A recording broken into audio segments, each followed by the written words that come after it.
নমস্কার, আপনারা দেখছেন দ্য ইন্ডিপেন্ডেন্ট বেঙ্গল। আমি শিবম। স্টুডিওতে নেই, বাইরে আছি। কিন্তু বাংলাদেশ কালকে যে অদ্ভুত একটা নিয়ম জারি করেছে, তারপর আন্তর্জাতিক স্তর রীতিমতো বাংলাদেশকে নিয়ে হাসাহাসি শুরু করেছে। আপনারা জানেন, সম্প্রতি একাধিক ইস্যুতে বাংলাদেশ কিন্তু খবরের শিরোনামে উঠে এসছে, যার সর্বশেষ সংযোজন প্যালেস্তাইন ইস্যু। প্যালেস্তাইনকে নিয়ে বাংলাদেশের রাজপথ কার্যত উত্তাল হয়েছে এবং নজিরবিহীনভাবে সেই প্যালেস্তাইনকে ঘিরে যে মিছিল হচ্ছে, সেখানে পাকিস্তানের পতাকা দেখা যাচ্ছে বিভিন্ন সময়।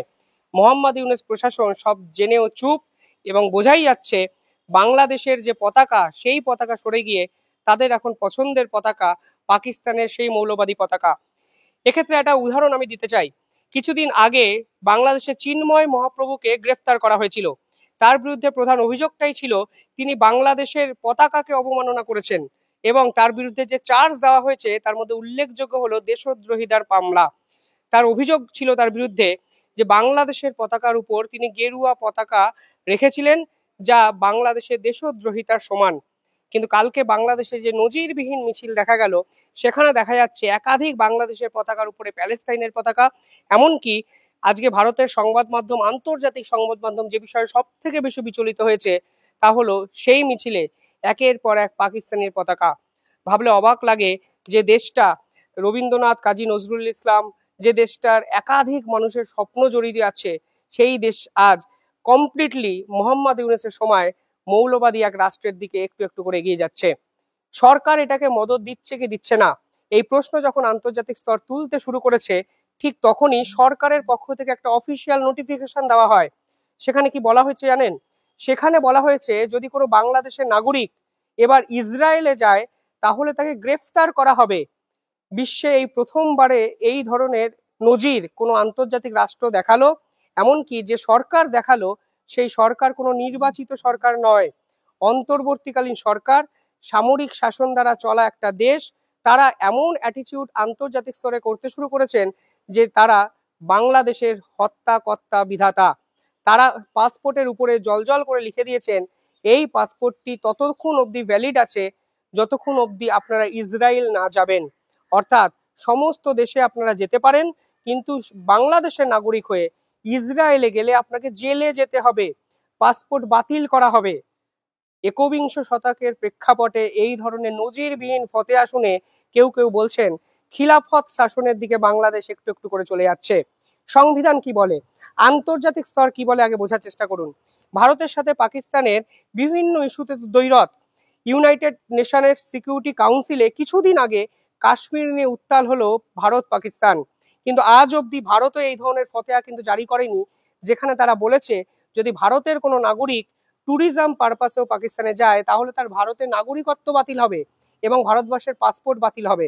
অর্থাৎ ভারতবর্ষ কিন্তু এই ধরনের র্যাডিকাল বা অ্যাগ্রেসিভ কোনো স্টেপ আজ অব্দি নেয়নি, কারণ আন্তর্জাতিক স্তর, আন্তর্জাতিক ডিপ্লোম্যাসি, আন্তর্জাতিক কূটনৈতিক সম্পর্ক এবং সর্বোপরি আন্তর্জাতিক একাধিক সংগঠনকে গুরুত্ব দেয় ভারতবর্ষ। G20 আছে, আসিয়ান আছে, সার্ক আছে, বিমস্টেক আছে। বিভিন্ন জায়গার সম্পর্ক যদি আপনারা মেনটেন করতে চান, তাহলে একবিংশ শতকের প্রেক্ষাপটে দাঁড়িয়ে এই ধরনের ফতোয়া জারি করা মানে আপনারা আসলে নিজের দেশের কিন্তু ক্ষতি করলেন। ইসরায়েলের পাসপোর্ট বা ইসরায়েলে যাওয়া সম্পূর্ণভাবে নিষেধ করে আসলে বাংলাদেশ সরকার পররাষ্ট্র নীতির সব থেকে বড় ভুলটি হয়তো সাম্প্রতিক সময় করলো। কিছুদিন আগে তারা আমেরিকার প্রেসিডেন্ট ডোনাল্ড ট্রাম্পকে একটি চিঠি দিয়েছিলেন। সেই চিঠিতে তারা বলেছিলেন আপনারা আপনাদের যে এগ্রিকালচার প্রোডাক্ট, সেই প্রোডাক্টকে বাংলাদেশের মাটিতে ব্যবহার করতে দেব, ইউজ করতে দেব, সাধারণ মানুষ আপনাদের প্রোডাক্ট কিনতে পারবে, দয়া করে আমাদের রেসিপ্রোকাল ট্যারিফটা কমিয়ে দিন।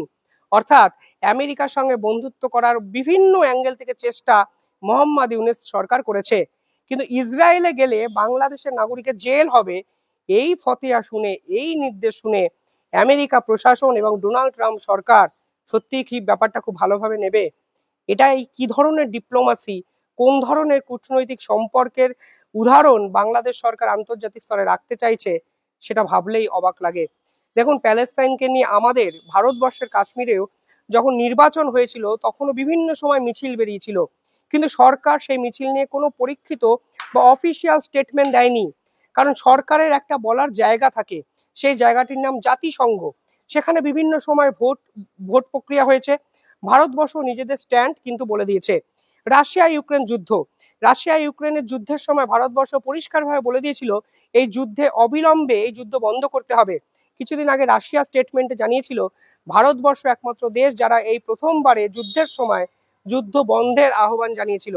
অর্থাৎ বলার যে জায়গা আছে সেই জায়গাটা তো বাংলাদেশ সরকার ইউটিলাইজ করতে পারছেই না, উল্টে সাধারণ মানুষের আবেগকে কাজে লাগিয়ে তারা দিনের পর দিন হিরো হয়ে মসনদে বসে থাকার চেষ্টা করছে, যা নজিরবিহীন। আমি কালকে একটি ভিডিওতে বলেছিলাম এখনকার দিনে ডিপ্লোম্যাসি অনেকটা বদলে গেছে। এখন স্থান কাল পাত্রের উপর ডিপ্লোম্যাসি ডিপেন্ড করে। এখানে সাধারণ মানুষ এই ডিপ্লোম্যাসির পার্ট হয়ে গেছে।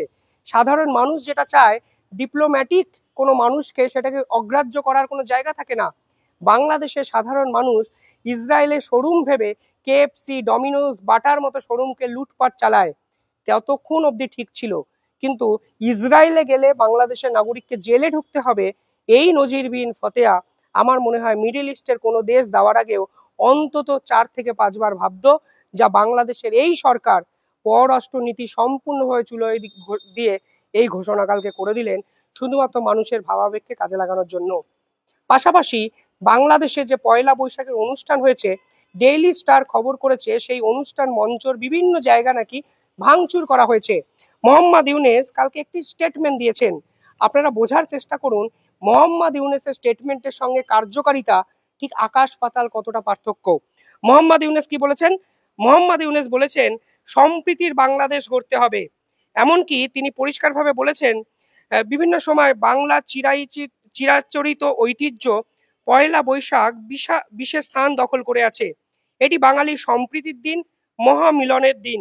নববর্ষের এই উৎসবে ধর্ম বর্ণ নির্বিশেষে বাঙালি জাতি জেগে ওঠে নবপ্রাণ স্পন্দনে, নব অঙ্গীকারে। আসুন আমরা বিগত বছরের গ্লানি, দুঃখ, বেদনা, অসুন্দর অশুভকে ভুলে গিয়ে নতুন প্রত্যয়ে, নতুন উদ্যমে সামনের দিকে এগিয়ে চলি। এমনকি তিনি বলেছেন গণ অভ্যুত্থান আমাদের সামনে বৈষম্যহীন বাংলাদেশ গড়ে তোলার সুযোগ দিয়েছে। এই বাংলাদেশ হবে বৈষম্যহীন বাংলাদেশ। কিন্তু বাংলাদেশের বর্তমান যে পরিস্থিতি, এই বাংলাদেশ সত্যি কি বৈষম্যহীন বাংলাদেশ, নাকি যারা বাংলাদেশে থেকে ভারত বিদ্বেষী মন্তব্য করবে না তাদেরকে ভারতের দালাল বলা হবে? কেন ইসকনকে রয়ের দালাল বলা হয়? কেন সংখ্যালঘুদের উপর দিনের পর দিন অত্যাচার এই বাংলাদেশে হচ্ছে? কেন আমেরিকার তুলসী গ্যাবার্টকে বাংলাদেশের সংখ্যালঘু নিয়ে মন্তব্য করতে হচ্ছে? কেন অজিত দেওয়ালকে সেনাপ্রধানের সঙ্গে বৈঠক করে বাংলাদেশের পরবর্তী স্ট্র্যাটেজি ঠিক করতে হচ্ছে? অর্থাৎ ছলে বলে কৌশলে ব্যাপারটা ঠিক এক জায়গায় এসেই দাঁড়ালো। একদিকে ইসরায়েলের গেলে আপনাকে জেলে ঢুকতে হবে এই ফতেয়া জারি করা, অন্যদিকে সম্প্রীতির ভুল মেসেজ দিয়ে নববর্ষের যে অনুষ্ঠান মঞ্চ সেই অনুষ্ঠান মঞ্চ ধ্বংস করা। মোহাম্মদ ইউনেস ঠিক যেখান থেকে শুরু করেছিলেন আজকে 8 মাস পরে ঠিক সেই জায়গা থেকেই দাঁড়িয়ে আছেন। বৈজ্ঞানিক ভাষায় যদি একটা বিন্দু থেকে যাত্রা শুরু করে সেই বিন্দুতে ফিরে আসেন তাহলে স্মরণ হয় শূন্য। বাংলাদেশের আন্তর্জাতিক স্তরে এই যাত্রাপথটাও বৈজ্ঞানিক ভাষায় শূন্যর থেকে 1 অংশ বেশি নয়। এই তো বাংলাদেশ, সোনার বাংলার বাংলাদেশ, যেখানে নববর্ষের অনুষ্ঠান মঞ্চ ভাঙচুর হচ্ছে এবং পরের দিনই তারা ইসরায়েলে গেলে জেল হবে এই ধরনের এক খিলাফত শাসনের ভাবধারা প্রতিষ্ঠা করার চেষ্টা করছে। ভাবলে অবাক লাগে। কি ভাবছেন কমেন্টে জানাবেন। ধন্যবাদ।